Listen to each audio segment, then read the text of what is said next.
We're chatting now with Brad Gore. Brad is the lab director here at M&A Associates. Brad, welcome to the program. Oh, thank you very much. You know, I'm so fascinated. We've had a fascinating conversation off the air. I'm going to get back into that with you because it was just such an interesting chat that we were having.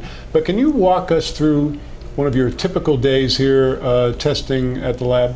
Oh, yeah, sure. Well, you know, no day's ever typical, I must say. You know, in this business, you get into the laboratory in the morning and you never know what you're going to find. But one thing's for sure, it's an interesting day always. The level of technology that we have here requires many things to be taken care of, and there's a lot of variables that can come along with the business that we have, and you get to deal with a lot of exciting topics.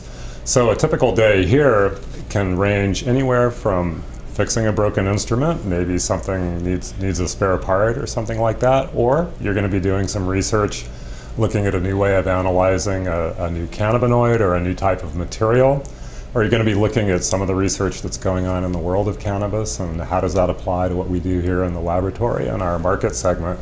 So you just see a variety of amazing things. But in general, what we do here is we try to make sure that in our laboratory we have the best scientific practices, the best chemistry, and we really keep up with the amazing machines that we have. Our analytical instruments in this laboratory, they're kind of like Maseratis or Lamborghinis or Ferraris, really. We have one of each of those, and they have their own personalities in a way. So we have these very sophisticated robots that are working in our laboratory, and you have to deal with their moods, and you can have a good day and maybe look at some fun things and go through a lot of data if your robots are in a good mood. And in general they are, but you're always kind of working around very sophisticated technology and the people and the kind of things that serve all of that too. So it's an interesting life. Well, now the licensed growers that produce medical marijuana, they have to have every 5-pound sample or block of marijuana tested. You get an extraction of that. You get a small sample from each bar-coded 5-pound block. Tell us what happens from that point once you get the sample. Right, we'll get about 10 grams from their 5 pounds, and then that's going to be hit with just an array of testing. It's going to be broken up into little, say, 1-gram segments, and each one of those is going to be destined for a different analytical chemistry test. A lot of those tests are going to make sure it's not contaminated, that it doesn't have mold or fungus or anything living on it that it picked up along the way. Make sure it doesn't have pesticides along the way too. Make sure that it doesn't have pests, spiders, mites, all the things that are peculiar to growing a cannabis crop too. Make sure it's good and healthy. How much moisture does it contain? That's a part of its shelf life status and different things like that too. What is that particular plant made out of? What makes it the strain of pot that it is when it is, say it's something like, oh, it's OG Kush. It's a very common strain.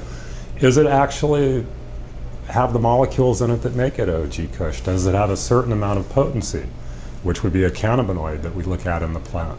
Does it have a certain amount of CBD in it, which was another cannabinoid? And then the other molecules that we look at are the molecules that give it its flavor, its aroma, how it affects your sleep or your appetite or your relaxation. So we're looking at all of these different molecules with all of these different instruments, making sure that it's safe, but also learning a lot about exactly what that particular plant is, what kind of a plant is it, what is it that makes that strain unique. So we know that by the time that our 10 grams has been through all our machines in here, we know that the plant is good for public health, and we also have a really good fingerprint for what the strain attributes are, the terpenes and the cannabinoids that make it the unique type of plant that it is. And so that's the kind of thing that people are shopping for when they're out looking for a particular product, and you can provide evidence of that as well from the laboratory. So once you've completed all of your tests, and you're obviously filling out some kind of report that's then transmitted to the state that either says this batch, which has a barcode on it, this 5-pound batch, is either passed or it hasn't passed, and the state gets that record, and that determines whether or not that can then find its way into a dispensary. Right, if the plant does good and it goes through all of its tests, and you're looking at a turnaround time typically when it comes in about a 3-day period of time. So then it's good. It's got the green light. It can go be made into products. It can go out for sale.